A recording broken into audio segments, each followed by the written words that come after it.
અમદાવાદમાં એક રહેણાંક વિસ્તાર નજીક ધમધમતા ગેરકાયદેસર ફટાકડાના કારખાનામાં અચાનક ભીષણ બ્લાસ્ટ થવાની દુર્ઘટના સામે આવી। આ ગંભીર ઘટનાની જાણ થતાં જ મેયર, સ્ટેન્ડિંગ કમિટીના ચેરમેન અને પોલીસના ઉચ્ચ અધિકારીઓ તાત્કાલિક એલજી હોસ્પિટલ ખાતે દોડી ગયા હતા। પ્રાથમિક તપાસમાં સામે આવ્યું છે કે મેહુલ ડોડિયા નામનો વ્યક્તિ કોઈપણ પરવાનગી વગર આ જોખમી કારખાનું ચલાવતો હતો।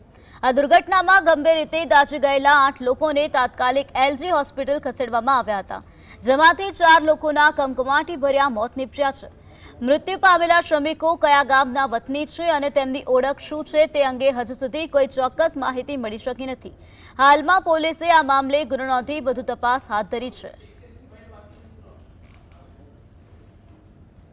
જે દુર્ઘટના બની છે એ દુર્ઘટનામાં જે ફટાકડા ફેક્ટરીમાં જે આગ કે જે પણ ઘટના બની છે એમાં અહીંયા ટ્રીટમેન્ટ માટે ઘણા બધા લોકોને, ઇન્જર્ડ લોકોને લાવવામાં આવ્યા છે।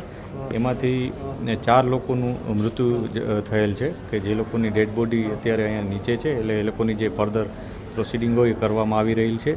અહીંના જે મેડિકલ સ્ટાફ છે એમના સંપર્કમાં અમે છીએ। એ જે વિક્ટીમ છે એમના પરિવારજનો સાથે પણ અમે સંપર્ક કરવાની કોશિશ કરી રહ્યા છીએ। અહીંયા છે ને ટોટલ અત્યાર સુધીમાં 9 પેશન્ટ લાવવામાં આવ્યા, એમાંથી 4 બ્રોડ ડેડ હતા। 4 બીજા પેશન્ટ્સ છે જે ક્રિટિકલ છે, અત્યારે આઈસીયુમાં ટ્રીટમેન્ટ ચાલી રહી છે, અને એક મહિલા છે એ સ્ટેબલ છે, એમને સામાન્ય ઈજા છે।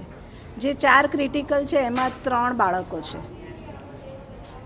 99% પણ બાળક બધા 90% ઉપર જ છે, બધાને થોડા રેસ્પિરેટરી બર્ન્સ છે, એટલે બધા